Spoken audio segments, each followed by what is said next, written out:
Hi, this is Linda And this is Joe. with Generation to Generation. Today we are going to talk about how to handle confrontations when you have to confront someone or someone wants to confront you. And today we have our guests again today, Pastor Kathy and Pastor James with us. Hello.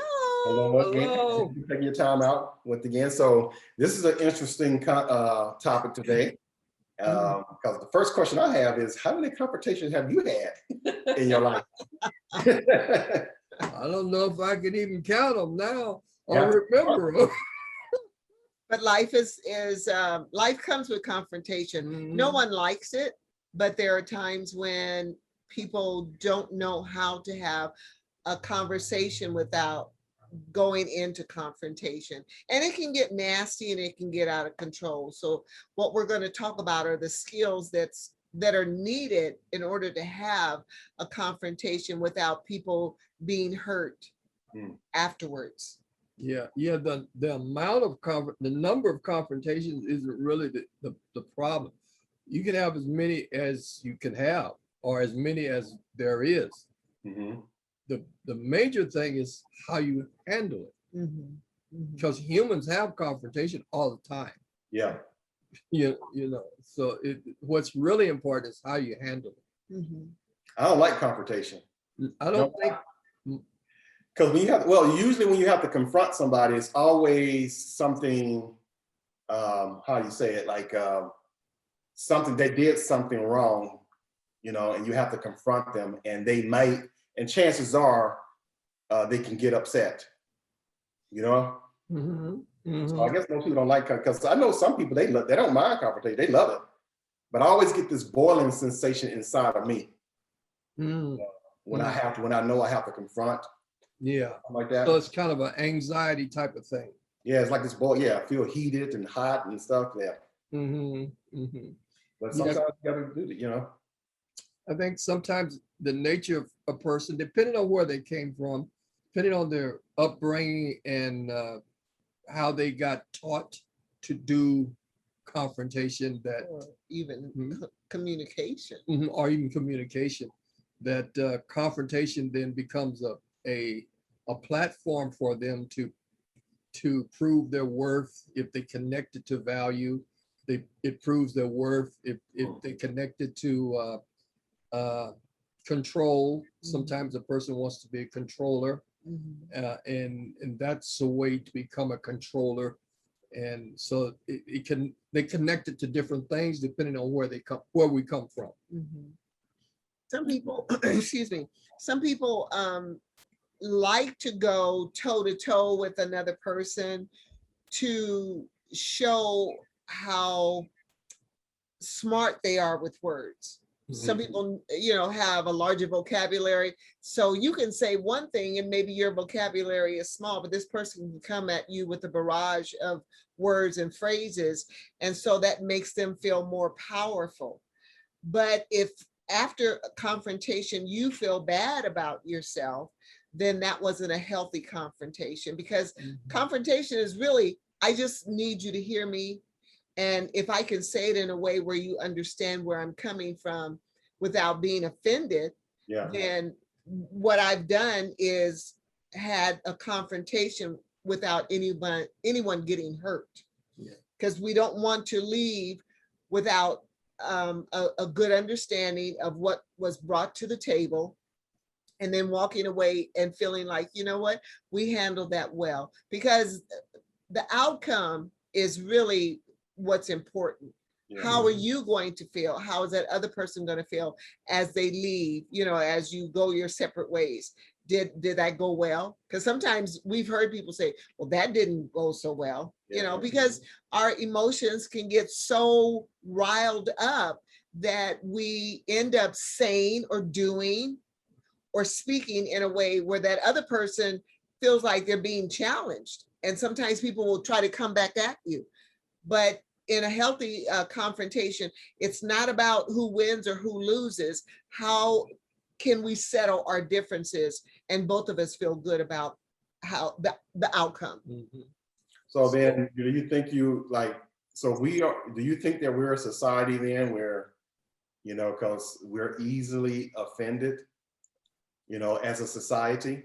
So it makes it harder to, well, not makes it hard, but it is even more important to have these good skills since we are a society that's tend to be easily offended.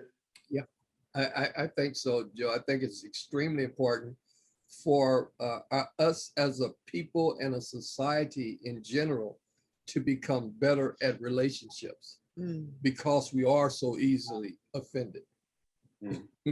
Okay, so when you look at us as a, well, let's just say as a people or as a nation or and look at us as far as our relationships, we tend to be pretty tore up from the floor up. You know, we tend to, and we don't tend to be getting better at it. We tend to make other things to get into, to step into place of what should be, so that we can continue to have what we want to have and yet not be responsible for it. If that makes sense. So now in our youth, we have more young people that are living together versus marrying each other. We have more, even in Christian communities, we have more divorce in Christian community. Just about as much. Yeah, at least 50% in the Christian community, people are divorcing. In the secular community, it's actually even higher than that. And so people under, say, 40 or 30 are divorcing more than people that were over 40 and, you know, going. So the negative aspect of relationship is growing. It's getting higher versus less. That means we probably are a nation of people who are abandoning skills and just moving toward emotional connection and doing whatever we want to do, and which is the human symptom. Yeah. And I was going to say, if we were to take a poll, you know, just randomly, in any area, in any community, if we were to take a poll and ask people, have you ever had a relationship education class? Have you ever learned skills for healthy communication? Have you ever learned skills for dealing with conflict? The average person, I started to say the average Joe, but I decided not to, even though I just put it out there. The average person would say no. The average person would say no. So a lot of times when we are teaching the classes that we are teaching with Healthy Relationships California, people come in there with like, oh, what is this? What is this? You know, because nobody is embracing that as something of importance. How to get money, how to find a job, you know, those things are important. But at the end of the day, it's all about relationships. Yep. Whether it's on your job, whether it's with your neighbors, whether it's with your extended family members, it's all about relationships and good communication skills, because when those are not in place, a lot of damage can be done. And a lot of damage can be done, not just for the people that are in the conversation that's not going so well, but the generation behind us. They're taking notes. And if no one shows how to have good communication skills, then the generation under us, like this program that you guys invited us to be part of, and thank you so much for that you trust us with this information, they are losing out. Yeah. And people will just, I need a good job, I need a career, I need to go to college, I need to make this amount of money in order to retire comfortably. Those are the things that we're thinking about. But in the course of our lives, if we don't have good communication, if we don't have good relationships, we will not be that happy with the money and the house and the job and the education. That won't matter. You know, yeah, it's nice to have the money. We all need it. Yep. We enjoy it if we have extra. But at the end of the day, if I have all the stuff and all the things and no I don't have a relationship. good relationship, I can't hug a TV. I can't hug a brand new Beamer. Yeah. I need a body. I need a Mhm. person that I can grow with that will allow me to grow. Because none of us come here knowing everything. But I can tell you this, knowing these skills, having these skills as part of my emotional DNA now has made my life so much better. Mhm. It just has. So what's the first skill set then? Okay, first of all, in confrontation, what we have to remember, Joe, is that confrontation is just a difference of opinion. That's basically all it is. Mhm. What makes confrontation difficult is that we inject anger. Mm. Okay. That gets that, and that just That takes it out of the takes it out of the ballpark. ballpark, and we try to go somewhere else with it. So the first skill in confrontation is managing your anger, Mhm. managing your emotion. Take two grown-ups who have the right to be themselves. And because they have the right to be themselves and they came from different backgrounds and different upbringings and different environments, they'll probably look at one thing and see it two different ways. Right, right. That's called confrontation, Mhm. especially when you put them in the same house. Now we have a confrontation. Right, right. Okay. But each one of them is going to maintain themselves. I Mhm. still see it the way I see it. Mhm. So if we inject things into confrontation, we complicate the process. Mhm. If we inject anger into it, we complicate the process. If we inject power into it, we complicate the process. If we inject moralism or right or wrong into it, we complicate the process. Because the bottom line is the person has the right to be themselves. Mhm. If I try to change you, you begin to resent me. Mhm. So confrontation then means, now that all of that's there, confrontation means I need your goodwill. Mhm. Mhm. So then how do Order you to work. handle, so because you bring up that if you try to change someone, so what's the difference? Can you explain the difference between trying to change someone or trying to make them aware of something? Okay. That should require a change, but you're not trying to change them. You know what I mean? How's the difference? Okay. How to balance that? So the confrontation then, when it comes to changing the person that you would be talking to, if they have goodwill for you, they will hear you. Mhm. Mhm. Mhm. And if they care about you, they will consider changing what it is. The Mhm. first thing is I need to determine whether the thing that I'm talking about has a tangible aspect on me. Is it tangible to me, or is it just a values collision? Because most people's argument that they get into is basically over value. Mhm. A values collision is what I grew up thinking is right.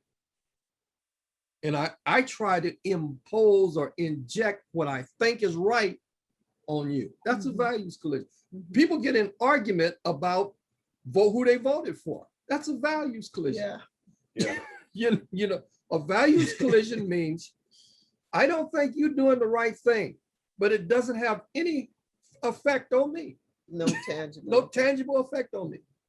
Like we have neighbors that voted for Trump, and because they know we probably didn't, they don't speak to us like they used to. I mean, you're waving and hello, and they're just, I'm like, okay, if that's where you are, that's where you are. And I'm not going to try to convince you that I'm right, because I have to live with me. and I don't need to go toe to toe. And that's what politicians do. At the end of the day, I need to feel good about who I am and who I am with you.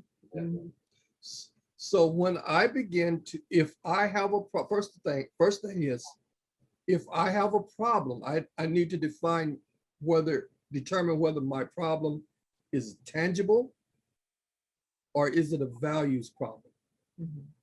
That's the beginning of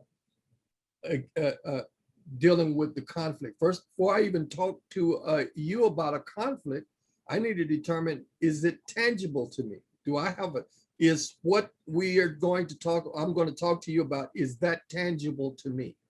Is there a concrete effect, physical, real effect on me? Or is it something I think you should do? Right. Yeah, because I think about like a lot of, there are some parents out there that want their children to dress and behave a certain way when they're away from the house, because it reflects, because the parents feel that it reflects on them. So if you go out as a person and you're wearing raggedy clothes and you don't really care about your appearance, then you may have the mom or dad say something. Hey, you know, because I know that's mentioned. I know people do that. So now, like, is that a tangible representation or a value one? That's probably a values thing. And I was just gonna say, I remember when I was in school, it was an unspoken rule not to wear red on Friday. Color that grabs your attention.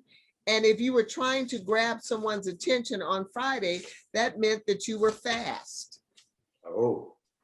Okay. You know, like, look at me. I wore red on Friday. It's kind of one of those unspoken rules, but you know it. And so for years, I kind of stayed away from red because I didn't want to be seen as somebody that was fast. And I said to myself, where did that come from? It came from school. But if you grow up with certain orientations, you can actually take that and make that tangible when it's not. That wasn't tangible. That was somebody's thought. Yeah. So I think we should go back to basic first. What we need to probably name some things under each column so people can know this is value, this is tangible. So if you guys name, you know what I mean? I got one. How can they decide that, like, what's what? Oh yeah. Well, before we go there, because something popped in my mind, because Pastor Kathy said something, and this has to do with the movie and the depiction of evil. So every time they depict evil, they always have these two colors, right? Red and black, or maybe orange and stuff like that. And I'm like, wait a minute. First of all, these colors belong to God. And a producer or a director decided to pick those colors for that scenario. Now we got it in our brains. Ooh, that's evil. Well, there's nothing evil about red, the color red, and nothing evil about the color black or orange. But it's instilled in our culture, right? So it's like, wait a minute. So I took that back. Like, nope. That's a values. That's a values. That's the values, right? I mean, it's like, it's so much in our society, someone has made a movie of and decided to depict something in a certain way. And now we have to stay away from it because now, ooh, that's evil. Why are you bringing those evil colors in this house? Like, what? It shows you how powerful we visually things can change how we feel in here based on what we see. Yeah. And it not be true. You know, we think of red, we think of the devil, you know, black and with pitchfork and all. Who knows what he looks like? Yeah. You know, but it just shows you the powerful, how powerful images are. And boy, I could take this another place, but I'm not going to. When God created Eve for Adam, Adam was attracted to her because she was different from him. She was fashioned. And so ever since then, our eyes play a very important role in how we feel. Colors play a very important role in how we feel. I like to wear black myself. You know, you can do anything with black. Some people say, you wear too much black. I'm like, That's a value. and you can put anything with black, but it's a safe color because you can do anything with it. But it just shows you how sometimes we impose quote unquote values based on what we see, and there's no truth to it. So if you simplify, take two simple things. Chewing gum. Suppose you grew up where your mom said it's disrespectful to chew gum at the table. And you married someone who didn't grow up like that. So they at the table chewing gum because they like to chew gum, and you getting upset about it. That's a values collision. Saying, how rude. How rude. Why are you chewing gum at the table? Don't you know better than that? That's disrespectful. None of that's true. It's just a values collision. Or suppose you are at work and your mate or your wife likes to ride bicycles, and she rides a bicycle, Linda rides a bicycle, but when she gets home, she leaves the bicycle in the driveway. And you drive up, now you got to get out of your car to move the bicycle to come up to get into the driveway. The difference between those two is the last one is tangible. That means it affects you. You have to do something to deal with that. So those two, you handle different ways. Yeah. A values collision, the first thing with a values collision, you could actually just problem solve it out of sight, out of mind. Okay, so you like to chew gum. Let's make this agreement. Whenever we're together, you won't chew gum around me. At the table. At the table. When I'm not around, you do whatever you want to do. But can you just not chew gum while I'm at the table? Yeah. You can blow bubbles if you want to. But while we come to that agreement with me not blaming you or imposing anything on you or nothing like that. Or finding fault. Or finding fault with you. Just because you're chewing gum. Or I could ask if I could become your consultant. Can I get you to hire me as a consultant so that I can tell you what's wrong with chewing gum at the table? So if you agree with that, then now I go do all of the research. All of the research and come back and tell you, based on all of this evidence, this is why I think this is wrong. Knowing that ultimately you're going to decide it for yourself. What I'm trying to do is not get mad at you. I'm giving you the information for why I think it's not a good idea. Okay, because the other thing is confront and powerless. Okay, and we'll talk a little bit about that. Confrontation, confront the person with what it's doing to me. Now that would come with the tangible problem. The bike in the driveway. See, the values collision goes to a different area, but the tangible problem, now I need to talk to you a different way about that. I need to give you what we call an XYZ message. When you leave your bike in the driveway, now I have to get out of the car, move the bike, put the bike in a place where it's out of the way. I have to get back in my car and then pull up into the garage. that has a tangible effect on me. And that effect irritates me. That's Mhm. called XYZ. Now, is tangible ever a motion or a feeling? No, it's an Yeah. Always effect. just an action. It's an action. It's Mhm. what it does physically to you. Mhm. That's what a tangible effect is, what something does physically to you. Mhm. Okay. The XYZ, the X is the non-blameful disclosure Of what you of done. what you've done. The tangible effect is my experience in dealing with what you've done. The Z is how that experience makes me feel. Mhm. Value collision versus a tangible collision. Okay. Mhm. I mean, that's good words to know because, so I can, it's good to speak intelligently about how you, what's something, why is something bothering you or why is something a bother to you, Mhm. right? Mhm. Instead of getting the rolling of the eyes or the huffing and the puffing. Mhm. Yeah. That's because that's why it's so important to really think about it before you talk about it. Right. What is this? Why do I feel like this? Mhm. And in confronting you, what am I trying to accomplish? Right. Why does it affect me the way that it does? Mhm. And can I talk to you about it without turning you off Yeah, because that, or alienating you? yeah, Because most of the time in confrontation, people walk away.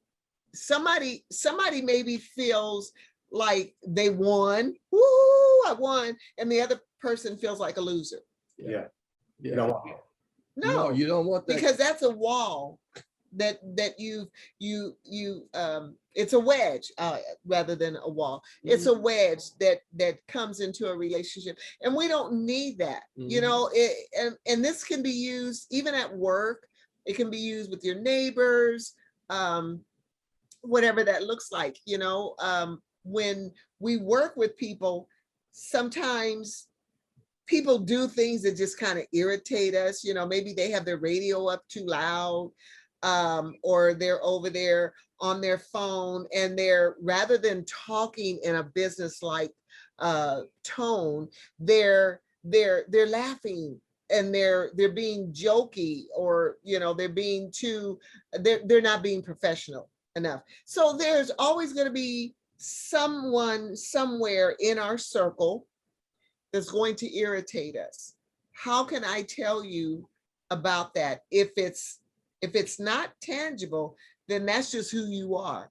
But if it bothers me and it causes me not to hear my customer on the phone when you're talking loud or your radio is on, then I have to speak a little louder in order for my customer to hear me when I'm making my phone call, or I can't concentrate because you got your radio up too loud or you're talking too loud. I can hear you over the partition.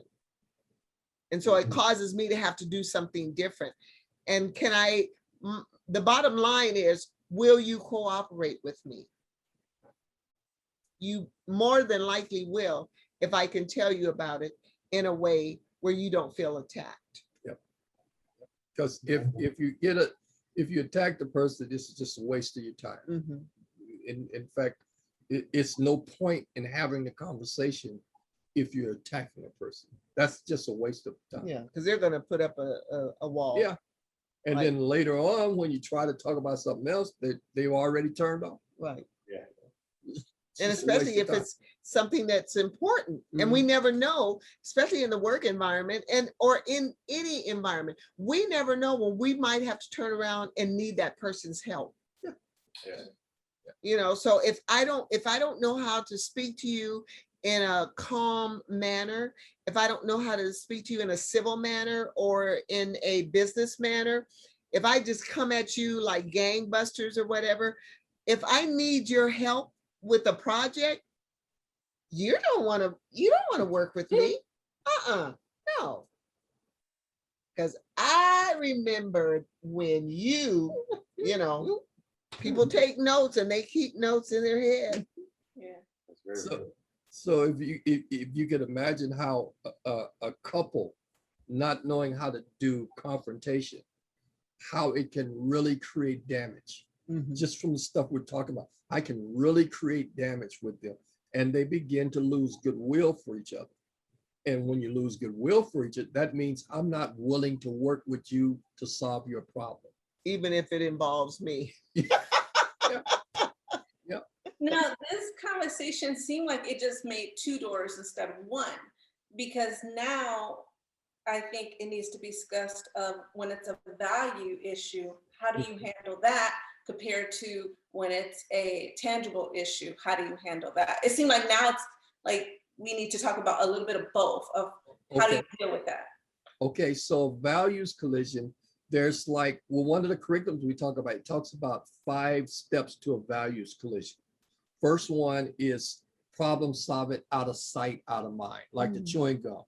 Let's just come to agreement. Let's just don't do, can you just not do this in front of me? Okay. The second one is then, I would like to tell you, I'd like to talk to you about something. Would you allow me to express exactly how I feel about this? That's called becoming a consultant. The person has to hire you to be their consultant. If they don't do it, you can't do it. Yeah.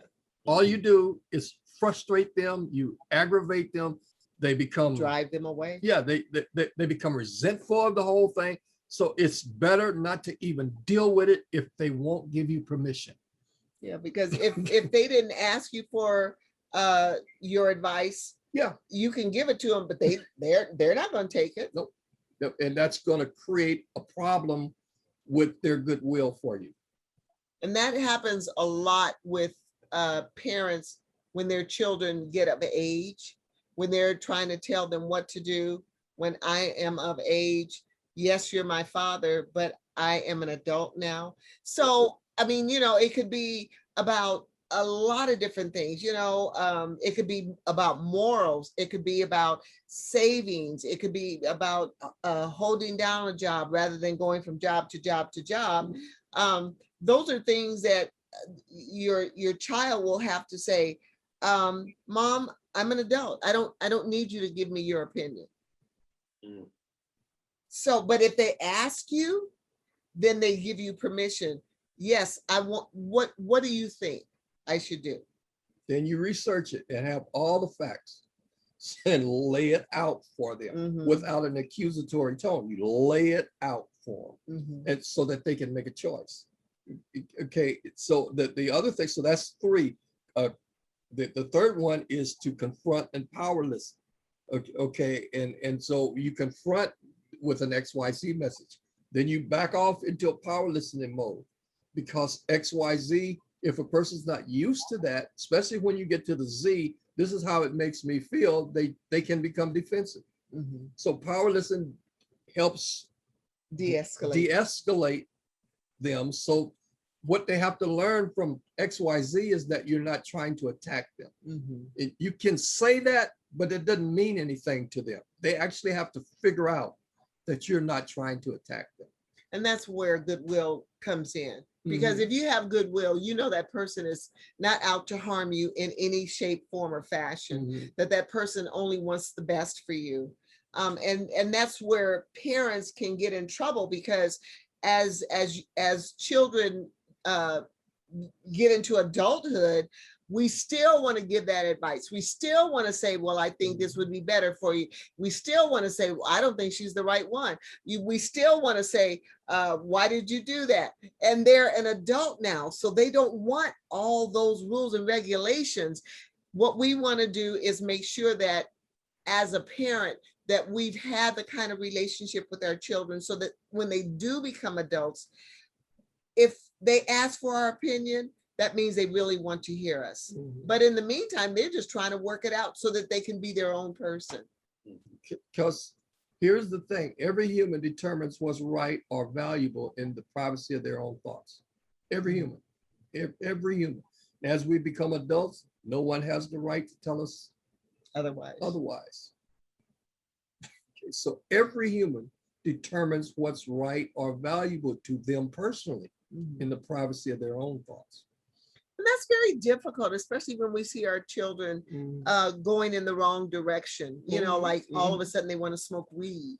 And we're thinking, oh, no, you know, but they determine what's valuable to them in their own mind. And the thing is, we have to have all the facts. If we're going to say, I don't think that's a good thing to do, you better have done your homework.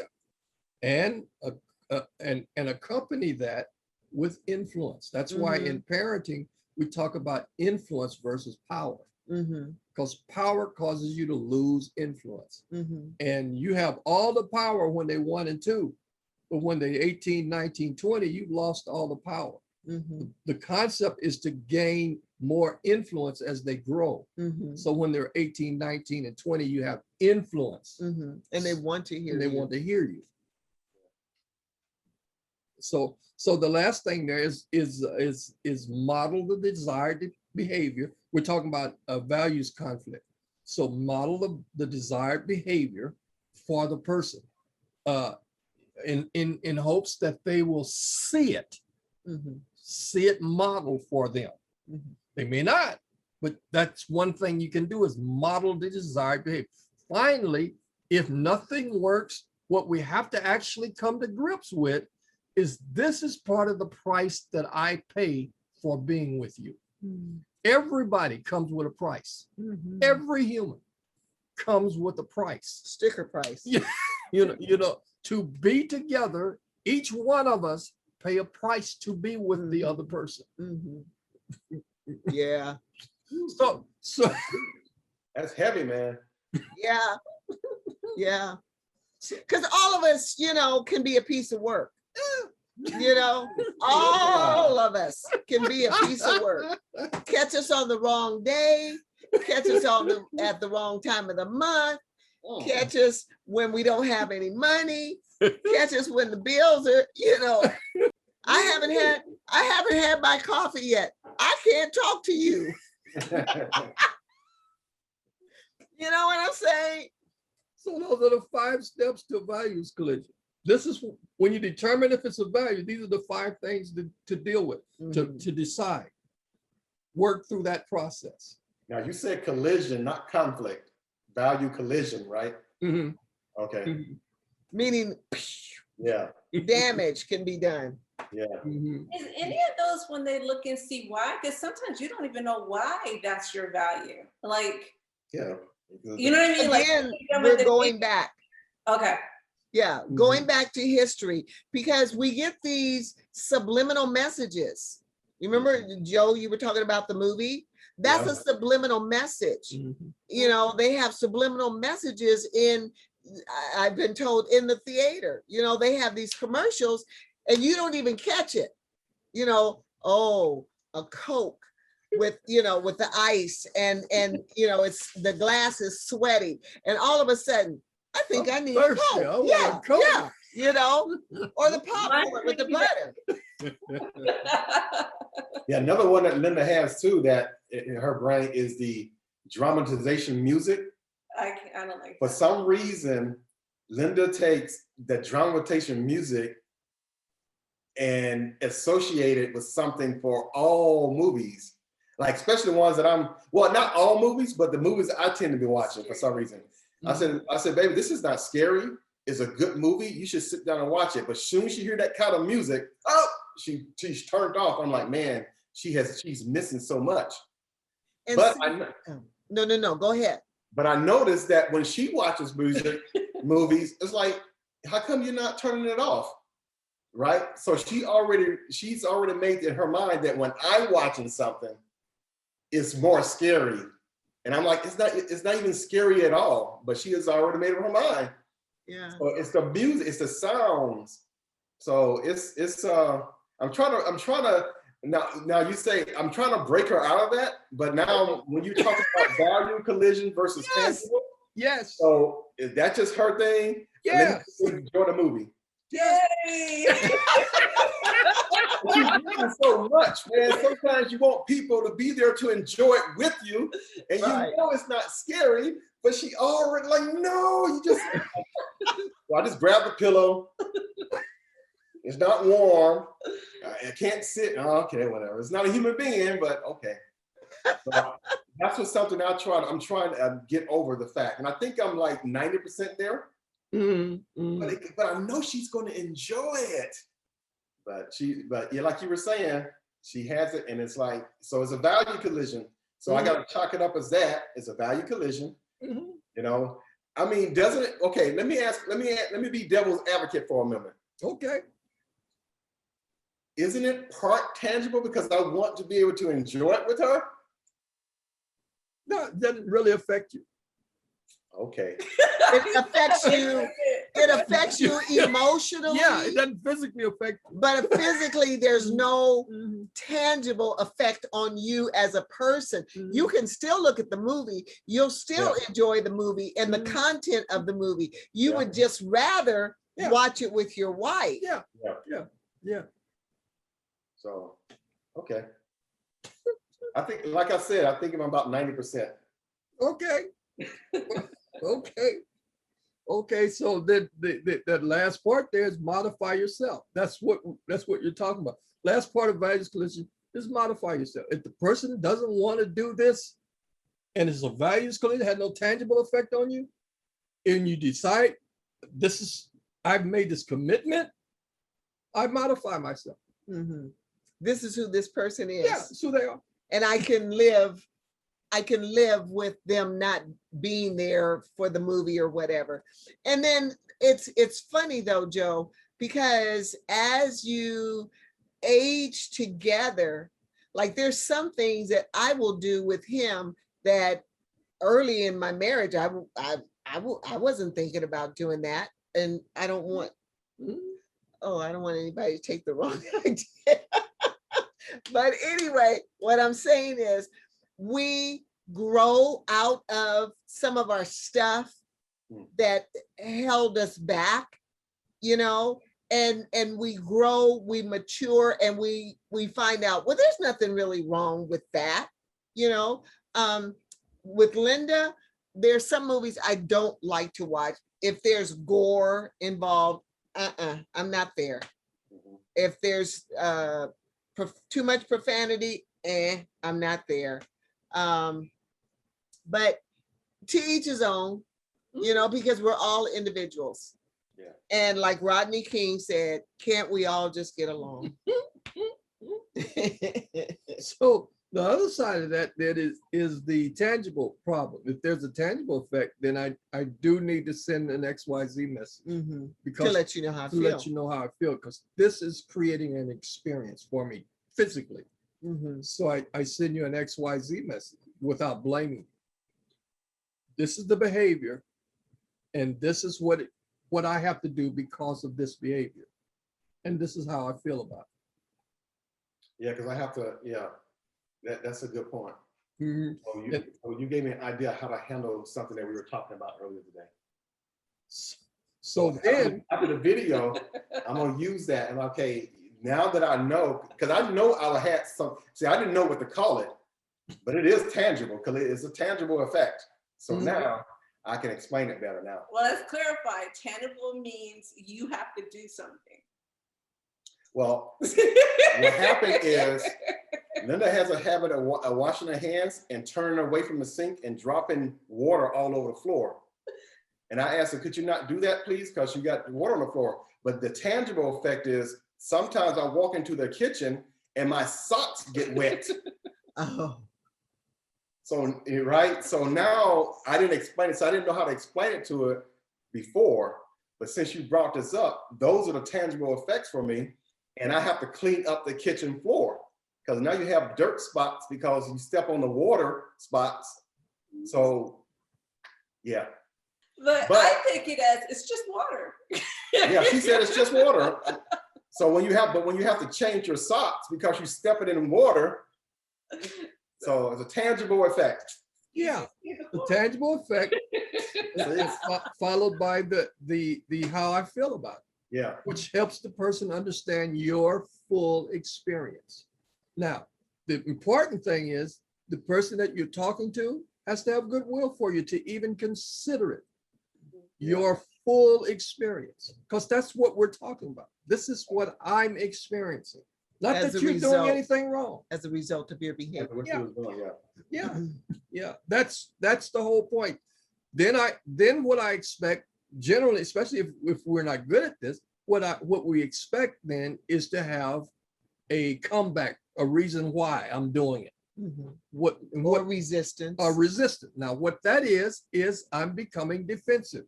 So what I do now is I powerless in that defensiveness because I can't make you figure out that I'm not attacking you. Mhm. You have to figure that out. So I powerless in and as you de-escalate, then once you de-escalate, now you can hear me again. So I send you the XYZ message again. If you escalate again, I powerless in that Mhm. until you de-escalate. Once you de-escalate, now you can hear, I'll send you the XYZ message again. What am I doing? I'm giving you an opportunity to figure out that I'm not attacking you. Mhm. But if I get mad at you, it complicates everything. Mhm. Everything gets screwed up then. Okay, so it takes control to deal with confrontation Mhm. because confrontation is not about anger. It's just about a difference of opinion. Mhm. And we're all entitled to our own opinion. So once you move toward agreement with me, or you say, okay, I understand it. Now let's move to a 6-step win-win process, which means we identify this problem by need. What is your need? My need is to wash my hand. What's your need? My need is to not get my socks dirty or wet. We both have a need. Now that we know what the need is, now we can brainstorm solutions. Mhm. We're working as a team to fix this problem because we both have goodwill. Mhm. We're working as a team. So I can buy a mop, and then every time I see Linda come out of the kitchen, I just mop it before. No. No, I'm just joking. It's better than moving the paper towels closer to the sink. Correct.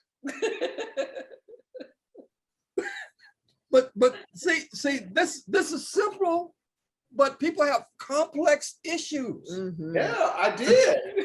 It happened after the day because I had a legitimate point. I just didn't know how to articulate it well. I got Right. you. I didn't know how to articulate it well, and because I saw her doing it, it was like. There's a paper towel And on I'm the like- other side of the kitchen. And I'm like, could you not do that? You're dropping water all over the kitchen floor. And then she was like, It's just water. it's just water. And so like, but I couldn't articulate it well. So all those times I walked into the kitchen with getting my socks wet, and then I have to go and take them off and get new socks to put on. So it was affecting me. So now, I'm glad we had the discussion today because it was very fruitful. So you're gonna move the paper towels closer to the sink. No, baby, you gotta move the paper towels. No, doesn't she have to move the paper towels? Or should I? That's part of the figuring it out, the solution. Okay, rock, paper, scissors. The solution, you brainstorm solutions. What one works for you? Okay, we'll do rock, paper, scissors after the broadcast. Oh my See, goodness. that's a real life issue that people probably have blowouts over. Oh, of Sure. Something as small as that, right? That's even smaller. Yeah. You can take anything and it can become a blow up and blow out. Anything, especially if it's a values collision or something even tangible like anything. If we don't know how to do confrontation, which is a difference of opinion, Mhm. and we don't know how to do that, you can have a complete blow up and blow out. Mhm. And if we don't know how to de-escalate, if we don't have rules for confrontation, it can just escalate into something crazy. Yeah. Well, if you don't have these skills, so basically to me, then it's like sweeping the problem under the rug. And then the next time you sweep that one up because you don't have any skills to deal with it. Now your lump is this big, and then you walk and you trip over it and you fall down, and then you blame the other person. You know what? Yeah. Divorce, and then you scrap, and it's like, I know I'm trivializing that, but that's probably exactly how many of these divorces happen. Yes. Oh, yeah. Yes. Oh yeah. You know, Yes. So People will say something as simple as, you don't understand me, or you never listen to me. mhm. You know, and that's why communication skills are so important. Because if we don't have them, we're making mistakes on top of mistakes, on top of mistakes, on top of mistakes. And it gets to a point where people boil over and they're done. You know, sometimes I've heard people say, I'm done. What does that mean? I've had enough. What does that mean? You know, there's nothing that you can really pinpoint and say, yeah, but he doesn't listen, or she doesn't get it, or whatever. I mean, because we're not concentrating on one of the most important components of a marriage relationship or any relationship, and that is communication. It's vitally important. It's critical. So confrontation is part of the speaking skills to get us to the place to actually problem solve. And that is why I wanted to talk about confrontation tonight, because it's part of the speaking skills. Mhm. And so, you know, last time we talked about speaking, you know, eye contact, you know, posture, lean toward them, repeat back what they're saying, and all of that is part of it. But when there's a confrontation, it's part of the speaking skills also. So I need to now learn how to do X, Y, Z, where I can do an X without blaming you. Mhm. How can I do an X without blaming you? Because if my programming is that you are doing something wrong, Mhm. that's going to come out of my mouth. Mhm. And the blame is going to cause you to become defensive. Right. And you're not going to hear me because I tried to X you without blaming you, but I did blame you. Mhm. Now you become defensive. Now you don't even hear me anymore because you're Or thinking want to. about, well, you do this. Mhm. We don't want that at all. That's a waste of energy. Mhm. If I can't say, okay, here the message is the first core value. Speak the truth is the second one. The third one is work it out. Hear the message, speak the truth, work it out. So work it out is the 6 steps win-win and all of that. But speak the truth is this a tangible to me? I need to say something. Is it a values collision? How do I deal with a values collision? What do I do when a values collision? Because in just reacting, I generally don't do the right thing. I'm going from an emotional place. And generally from an emotional place that's connected to a tangible, a values collision, I'm going to blame you or tell you you're doing something wrong. Mhm. Let me make sure I got the terminology right. So value collision, but tangible effect. Yeah. So both of them cause me to do 2 different things, approach it 2 different ways, depending on which one it is. I got the tangible and the value collision down. Okay. So Good. I go back over and listen to it again to get the XYZ. Well, you kind of did it when we talked about the sink. So what would be his X for the sink situation? My ex? Yeah. Oh, you mean Okay, how I so approach it? when you're washing your hands and you drop water on the floor, that's the X. Mhm. Stating the facts only. Yeah. Not accusing, but just the facts. Oh, that's what I did. I said, could you not do that? Could you not? Well, Not that part. you might approach it with, when you do this. Mhm. Yeah. Mhm. Not saying anything more than what I did. Okay. Yeah, non-blame. It's just the facts. Yeah, Just the facts. Not Yeah. what you want yet. Could you not do that is what I No, want. no. No, I'm just saying, could you not do that is what I want. Right. Like to tell her, when you drop water on the floor like that, Mm-hmm. then That's the X. That's the X. Okay. Then the Y is the tangible effect. My socks get wet when I walk in the kitchen. You're supposed to say. oh, my socks get wet when I walk into the kitchen. Okay. Mm-hmm. And then the Z is it Mhm. irritates me. Yes, it does. Because I'm wearing 2 pairs of socks in a day when I should only wear 1. So you just cut through the chase and say it irritates me. Yeah. Okay. Or you could say it's irritating. Yeah. So back to your example with the guy or the person pulling up in a driveway halfway, but there's a bike there, Mhm. right? So when he does all that, or when she does all that, that means, So it's a okay, tangible actually, effect. so that means that person actually did it. So that person who drove up actually was the one that moved the bike. So, So it's a tangible effect. So you do X, Y, Z. okay. So what's that? So what I'm saying is, okay, so in that scenario, then you don't necessarily have to have the person who put the bike there go move the bike.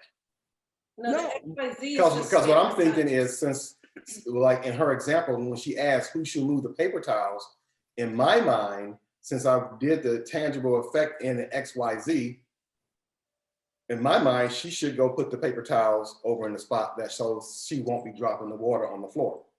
Okay, that's in your mind. We haven't gotten to problem solving yet. Oh, We have never got there yet. Yeah. So what we want to make sure that we do is for each person to know what the other person's need is. Because you can't problem solve really good without knowing each other's need. okay. And So this has been a lot to try to digest in an hour. Yeah. This is something that you have to hear more than once in mhm. order to really get it. So, I mean, we've given you the mechanics of it, but to actually work it out is something totally different. Gotcha.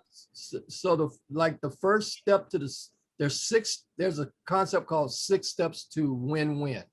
The very first step to the win-win concept is define the problem in terms of need. That's the very first concept. What is my need? What is your need? Mhm. Okay, so once we get the need defined, now we can brainstorm solutions based on the need. Otherwise, we tend to base solutions based on our desires, which gets our emotions involved, which then takes us back to the value. You oughta, you should. That's You good. better. You better. That gets us in trouble. That makes the other person become resistant. Nobody gonna tell me what I ought to do. Nobody gonna tell me what I should do. Yeah. Adults, boy, I tell you. Adult people. Hopefully this is making sense. This is what people have problems with. This is why they can't stay together. This is why the relationships is not happy. It creeps into every room in the house, the living room, it creeps into the bedroom because of the resentment, the irritation, because we don't know how to communicate with each other. And we it's not realistic to think we're not going to have problems or differences of opinion. So it's not even realistic to think that we're not going to have conflict. We are. Good stuff. All right. That was very good. I really enjoyed this. Actually, I like this. I can go on another hour, but we won't. And so maybe we can pick some of it up next time. But Okay, that Well, sounds the good. other half, because all we discussed now is how to state the problem. We didn't talk about how to solve it at all. well, yeah, I mean, I know that's what I meant. So it Mhm. was very good. It's good knowing, like knowing skills and being able to articulate. That's one of my problems that I'm trying to learn how to deal with is articulation, right? So, you know, Got you, Joe. Got you. because I know my feelings and what I'm going through could be valid. I mean, some of it is invalid. Some of it is just what you want, right? But you know, no one, I think, in my opinion, has. Well, I lost my words.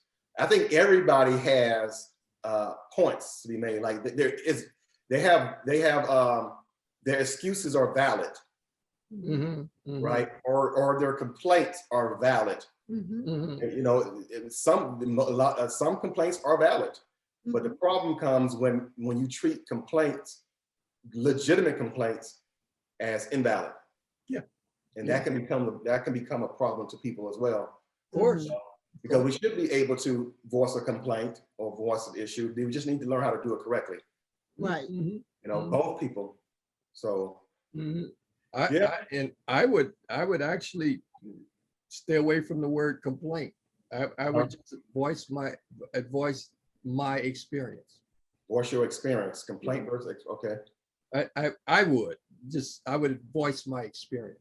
This is my experience. And now I'm depending on your goodwill for me to consider it. Yeah. And because all emotions are never confined to right or wrong or Good or bad. good or bad or true or false. Emotions are real. Mhm. Emotions are real. They don't have to have any basis in truth to be real. Emotions, feelings are feelings. And those feelings are real. Mhm. Oh, yeah. They're legit. Mhm, mhm. Or so you shouldn't say, oh, don't feel that way. No, no, Yeah. no. That invalidates the person's feeling. Mhm. Yeah. Mhm. I think one important part that you were saying, Pastor Flowers, was not just saying what you want, but just saying what the problem is. So you guys can decide together of what needs to happen. Yeah, it is really important to get to the place where you can do that. Yeah. It begins with the confrontation cycle. That's what that whole thing is about. And knowing that you don't just jump to problem solving. Mhm. That's what people tend to do. They tend to say what they think and then go to problem solving, which really doesn't work.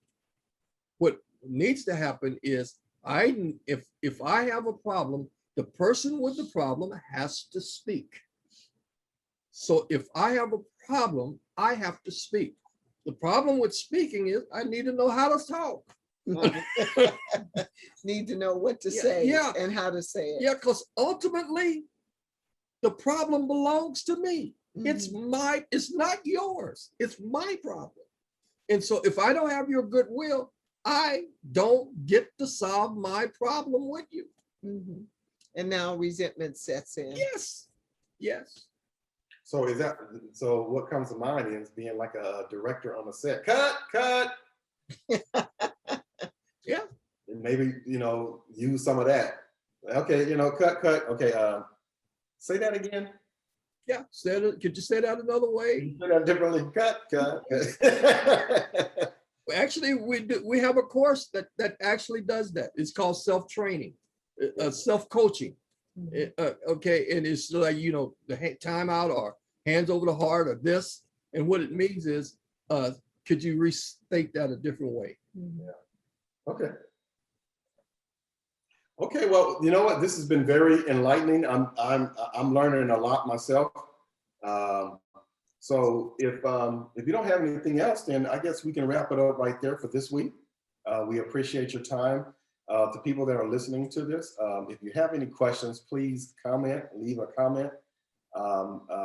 You can find Linda and I information by going to jlburdenllc.com, and Pastor Flowers. You can give your information if they want to reach out to you. How could they get in contact with you? Oh yeah, go ahead. Family Life Institute, IE.com. Okay, so thank you again for your time. It's been very enlightening. Thank you, Joe and Linda. Thank you for the Yeah, opportunity. thank you for the opportunity. We really We'll see you appreciate you next guys. time. Talk to you later. Bye. Bye-bye.